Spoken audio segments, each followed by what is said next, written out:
I'm Susan. And I'm Joy. And welcome to another video from Girlish Gurus. What's going on today, Susan? We are so excited. This is so exciting. One of our local wine shops was kind enough to host us today for a rosé tasting.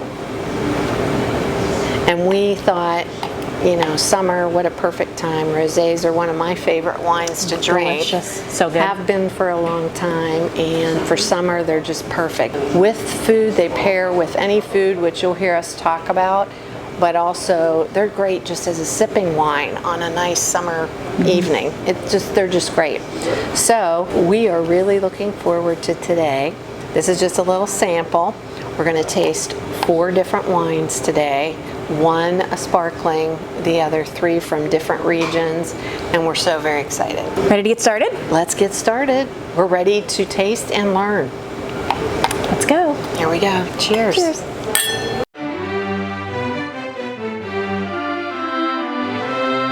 Well, hello everyone. We are here at Seaboard Wine. They've been kind enough to host us for a rosé tasting.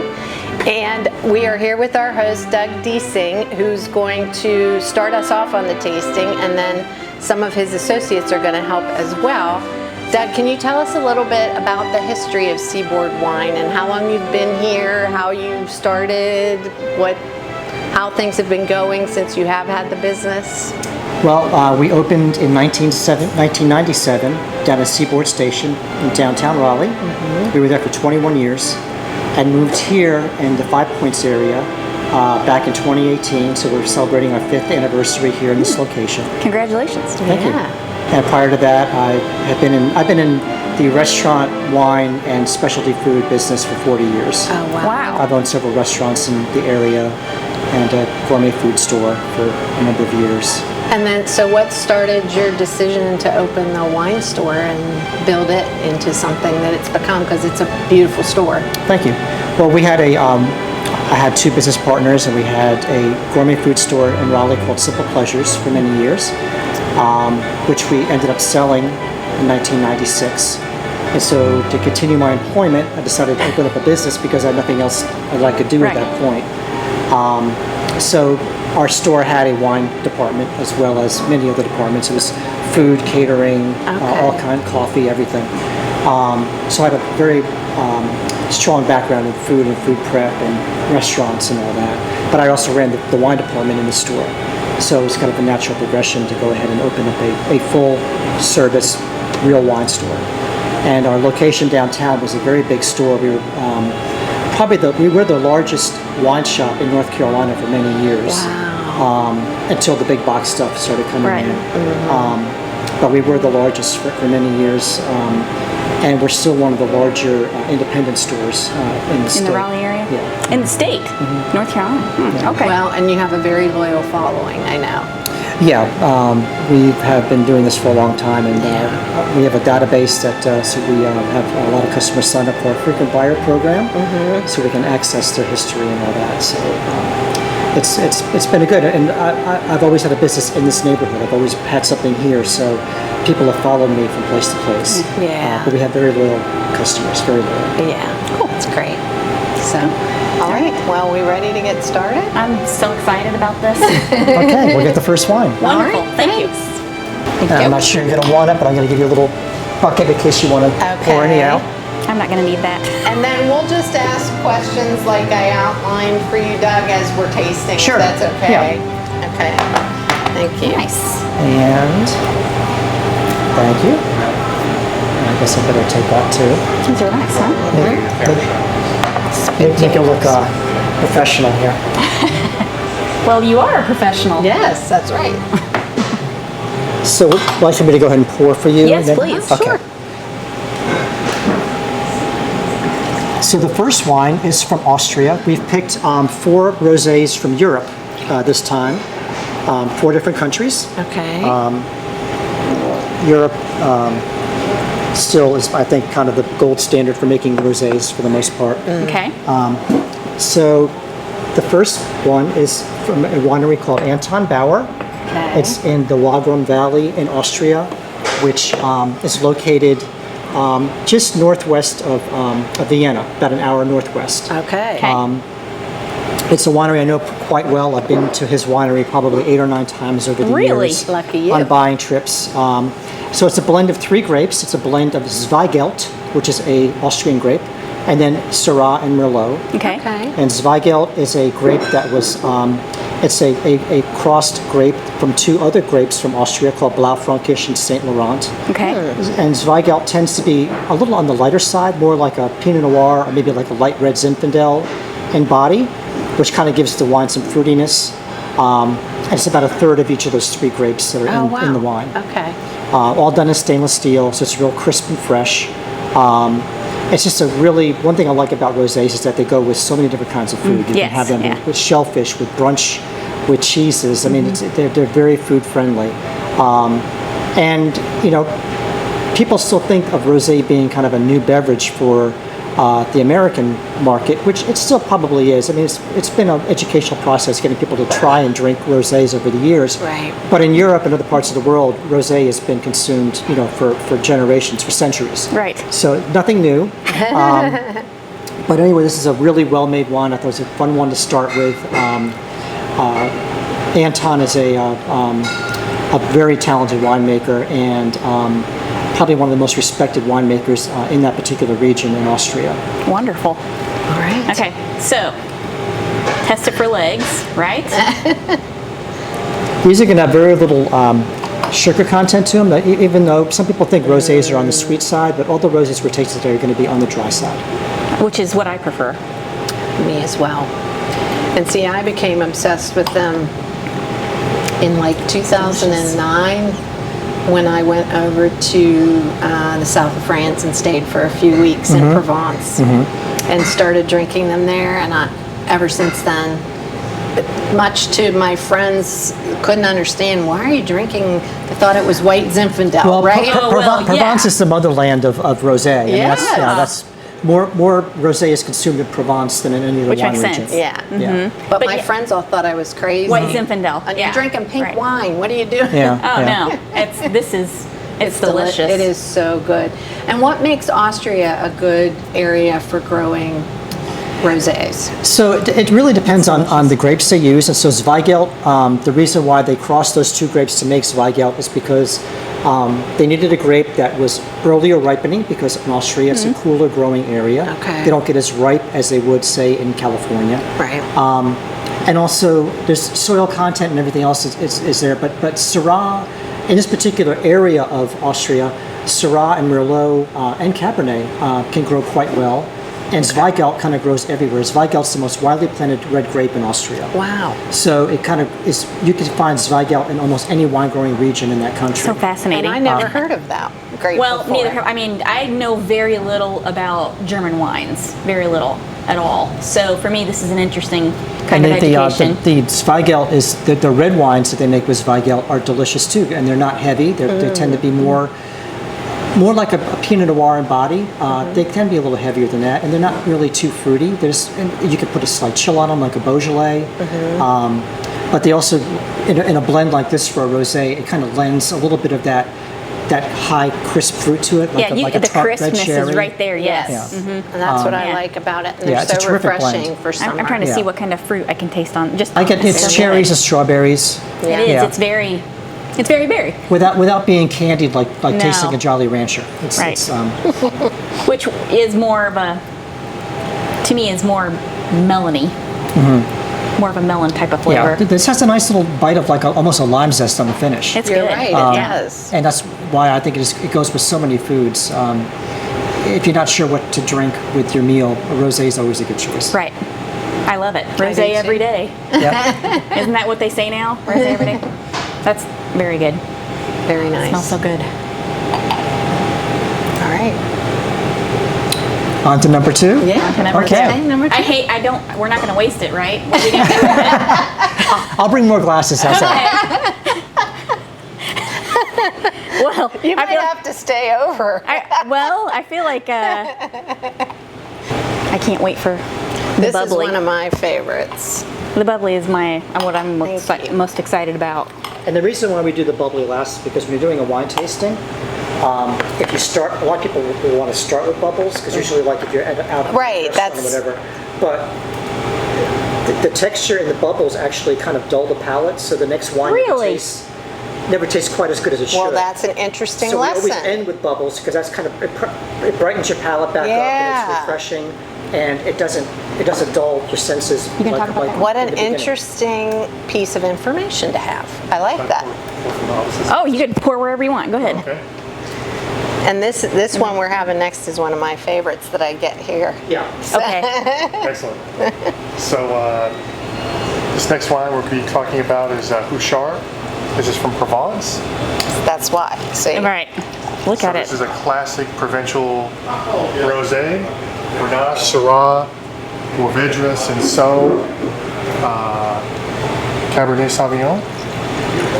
In the blend, you'll see in the glass, Here, I'm gonna. it's a hold beautiful this- Hold up the pretty bottle. salmon pink color. It is. It's beautiful. the other wine is a little bit more yellow, Yes. pink. this Yeah, this is a little bluer. And this is just textbook provincial rosé. This is a beautiful picnic wine, super fresh, aromatic. Wow. A big basket full of fruit.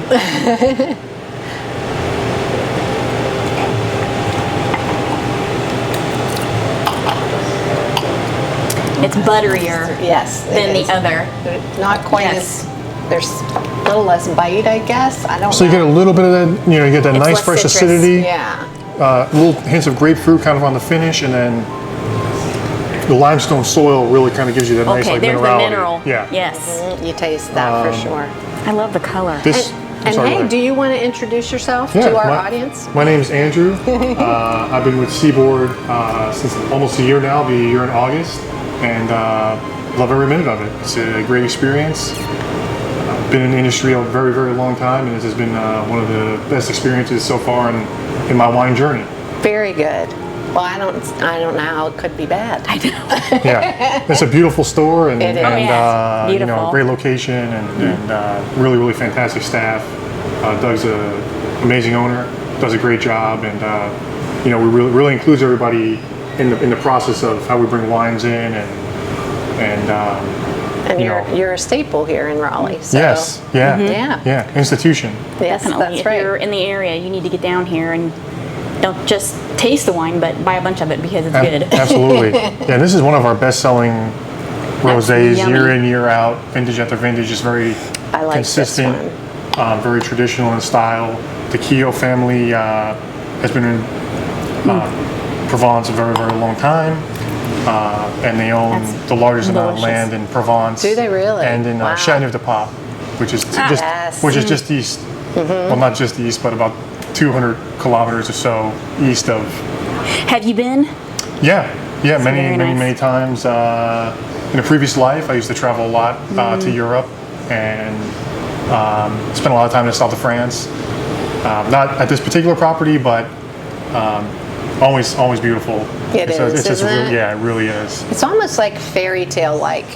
Yes. You go into the little villages and there's the castle or the church in the Yes. middle of the town, and I just love it there. It's just magical to me. I have not been lucky enough to spend that much time in France. I've been to Europe a couple times, but I would really love to experience the wineries with somebody who knows what they're talking about. I know that the winemakers who are there, their time is only limited. They're not gonna, have an unlimited amount of time to spend with everyone. But it is always interesting, like Doug was talking about, the different types of grapes.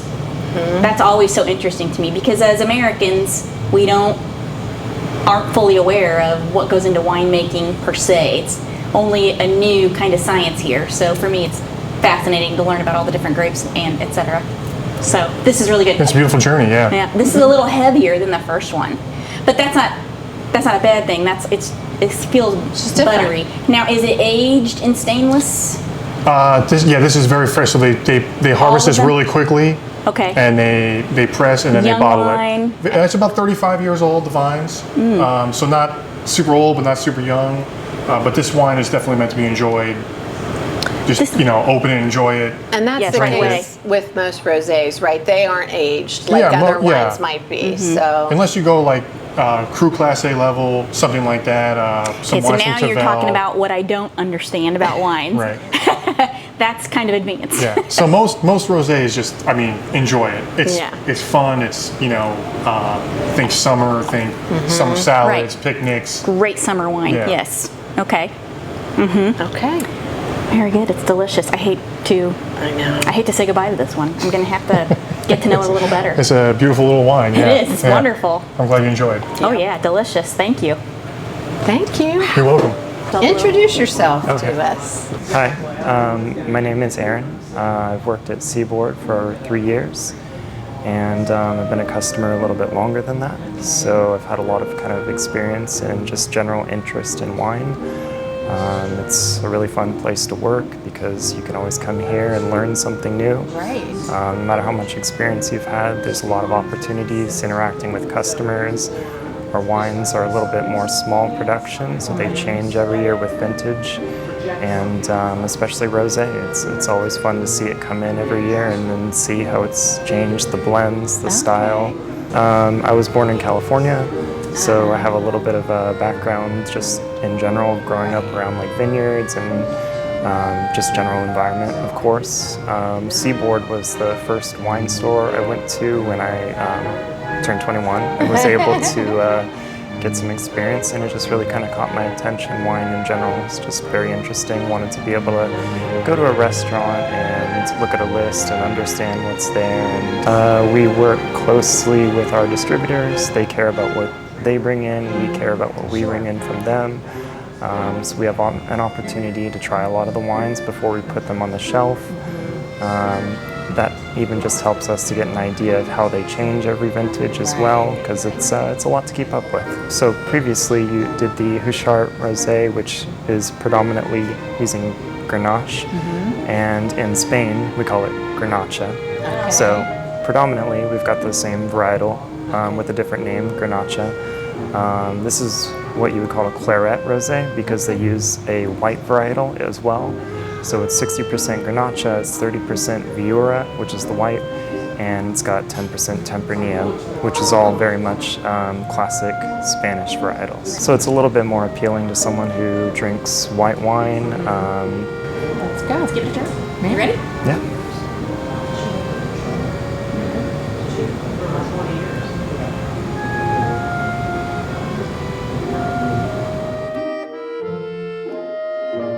The general idea with a wine like this is that it's a little bit more elevated. You've got the older vines. The balance of this blend is not so much to be like consistent, but to have a style, and then it shows a little bit more texture. If you drink it, you'll notice there's a little bit more acidity in this wine. So it's something you could definitely find a little bit more food pairing capabilities for. Yeah, and it would definitely like cleanse your palate, and I would hope if you went to a restaurant, a Spanish restaurant, a Tapa restaurant, that they would have Muga. It's very well known, and it's a great rosé for people who like white wine as well. So yeah, there are a lot of interesting things about this rosé. It also sees like 2 months in French oak and then a couple months in bottle. So it's not the first rosé that we get in the season. We always have customers waiting. Once spring comes, we fill up our bins with rosé. This one we get a little bit later in the year, like around June, July. So it's definitely an exceptional rosé at a very approachable price. Yeah, it's interesting with the rosé. A lot of times, since they're so fresh and they come to us in the spring, sometimes they'll go through its bottle shock due to the transportation. So even just a couple months on the shelf, and they really kind of settle and develop.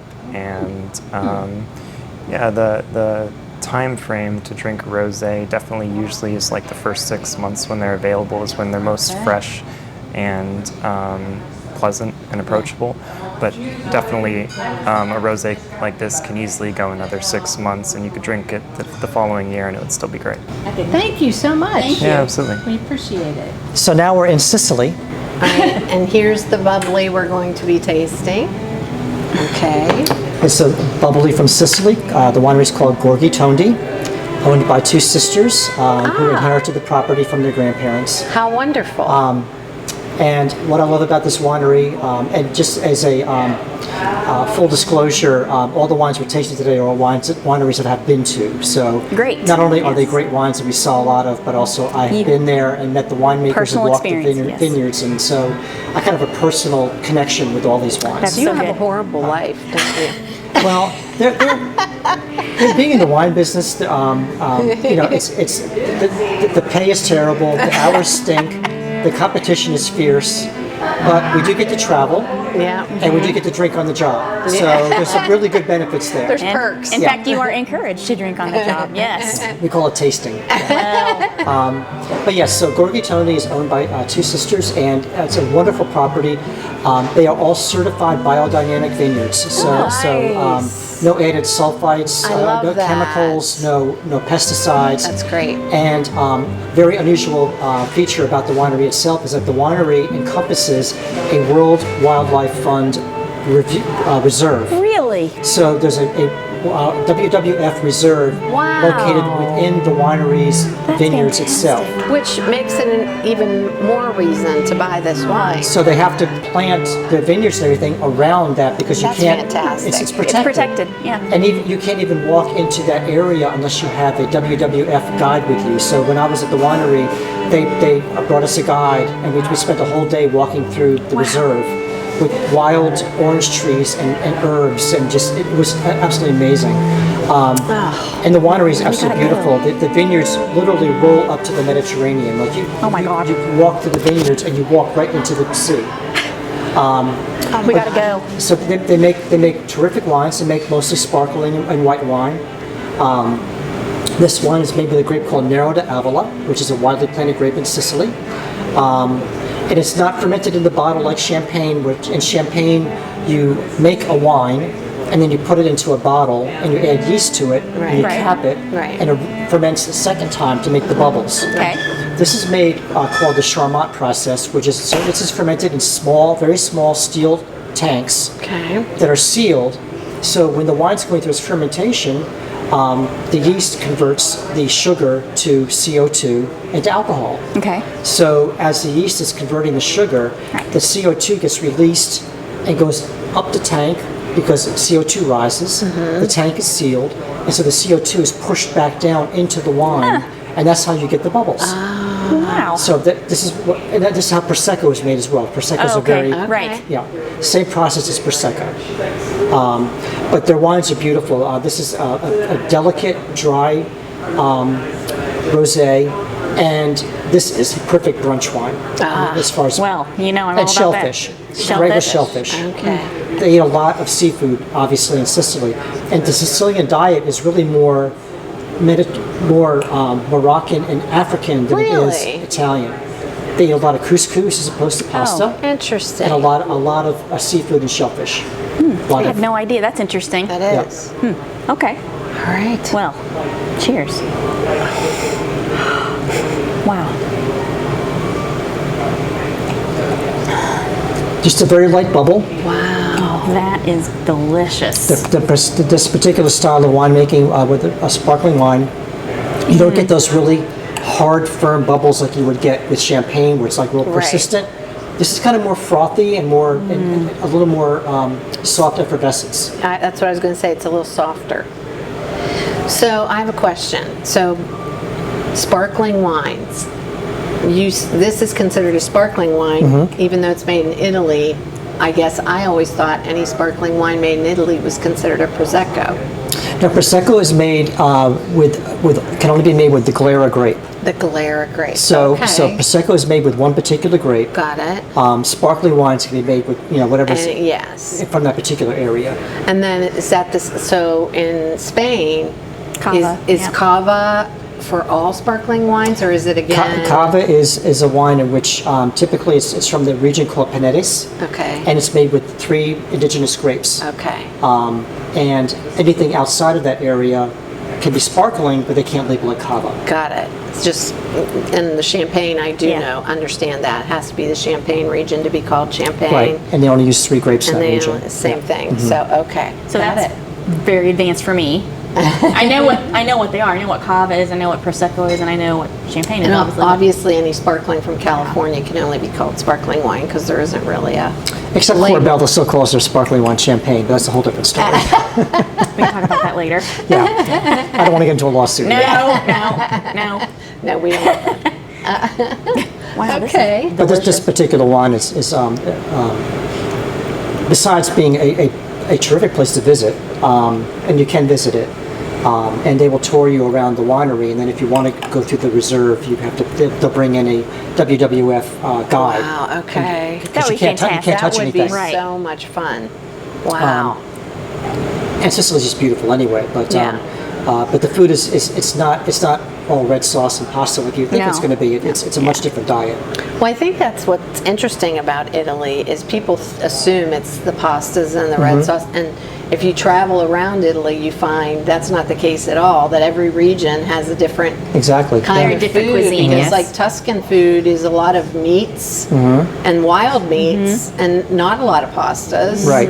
Where If you get more toward Rome, it's more pasta and that type of thing. southern, Yeah. more southern Italy. So yeah, I find that's an interesting thing too. This is almost initially it was a slight bit tangy, you know, and now that tanginess is still kind of there a little bit, but it's smooth. Well, and Nero d'Avola as a grape makes a terrific red wine. I mean, that's really. I mean, it's mostly I can used see as a that. red wine, and it's a great texture. It's kind of round and Has a meatiness almost. has almost like a Merlot quality. And in fact, it's kind of a nice, soft, round, chewy wine. Chewy. That's good. That's it. But as a sparkling wine, I think it adds a lot of depth and flavor to it. It Oh, really does. And they make a white fantastic. wine as well, a sparkling white wine as a okay. companion, made with the grape called Grillo, which is one of the most widely planted white grapes in Sicily. Okay. Wow. That's exceptional. That's really good. It is. It is. It's chewy. That's the good right word. word. Yes. That's really And good. if I heard you talking with Aaron about, or maybe it was with Andrew about Provence and traveling and everything. So, just as a plug, you can go to my website, and I'm going to be helping lead a tour of Provence and the Rhone perfect. Valley in the spring of 2024. There's details on our website about All right, that. we'll make sure We we, will promote include that that for information. you. Absolutely. Yeah. Yes. Yeah. Love to go, but I don't know. That's remains to be seen. We'll see. When? So 2024 when? It's May 18th to June 1st. Okay. Good to know. Wonderful. One question I had is, we originally talked about how rosés here weren't that popular and people didn't drink them very often, and it's been over the last, I would say, maybe 10 years, if Yeah, that. 10 to 15 years, yeah. What do you think has increased the popularity of rosés here in America? I think one, that's that more people are traveling. And as you travel, you learn that, there are some terrific rosés. And I think also it's just education. I think people who have wine shops and restaurants, like what we do, is we put a lot of energy and have put a lot of energy over the years into doing rosé tastings and we make people try the rosé at the bar, Yeah, because sure. they think, oh, it's going to be sweet, and that's really not the case. I mean, rosés, 96% of them are not sweet. I think it's an educational process, and I think people have traveled and have, like you did when you went to Provence, you go, wow, this is really great. I mean, I didn't think rosés were going to be like this. Right. And we have more choice too. Yeah. 15, 20 years ago, when we were in the business back in the old space, there weren't a lot of rosés coming into the market. I mean, there was Right. I don't remember and a it. lot of it was pretty awful stuff. I mean, and I think as the popularity has increased, our suppliers have figured out, hey, we need to bring in more rosés and more better rosés. Right. So it's been a nice circle of bringing in better things and getting people to try those things, and it really has grown in popularity. And plus the fact that they are so food friendly. That, you can have these wines with a wide range of foods. I mean, it's hard to say this one's going to go with shellfish, this one's going to go with quiche, but they really are very friendly wines that will go with just about anything. I agree. I can see that. Yeah. This is a great, if you're a white wine drinker, this is a great Option. Yes. It is. That's, It is. well, I'm thinking, white wine's good for a lot of things, but this is, if you can't quite get to a red wine, if a red wine is a little too much for you, but you want something more than a white, this is perfect. a perfect middle of the road kind of option that's more substantial than some whites. And there are the range of rosé styles is much like in the white wines. Like some people like Sauvignon Blanc because of the citrusy. Some people like Chardonnay because of the apple and the oak. But with rosés in particular, from region to region, they have styles in which you can find a style that you really like. And it could be some that are really more full-bodied. We have rosés that drink more like a red wine than a rosé. And then you have rosés that are so light and delicate, they almost dissipate. More like a white, and those are really beautiful too. So there's just a wide range of flavors and profiles that you can get out of the rosé wines. Well, that was fantastic. That was my favorite by far, I have to say. But that's because I enjoy a bubbly always. They were all delicious. Everything was fantastic. And Doug, we thank you so much Thank you. for Yes, thank hosting you. us Thank you. today. And we will include Doug's contact information. And do you ship outside of North Carolina? We do. We ship outside of North Carolina. We don't typically do it during the summertime. Just 'cause Yeah, that's not good. Yeah. heat issues. But yes, we can ship. But and we are a neighborhood wine store. But Yes.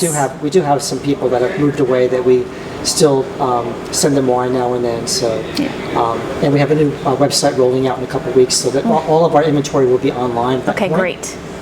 We'll put a link to that in the description of the. And they can go to our website right now to seaboardwine.com and see what we have going on. We always have tastings going on. Yes. I've attended many. Yep, tastings and classes, and we always have winemakers coming through. Yeah, So it's great. It's really Wonderful. great. And I can't say enough about this store. It's just, it's and lovely. Doug and his staff are a wealth of knowledge. So if you are local, come take check it out. advantage. For sure. Absolutely. good. Thank you so much. No, thank you. you. Seaboard Wines. Yes. All right, perfect. Cheers. Cheers. Mine's empty.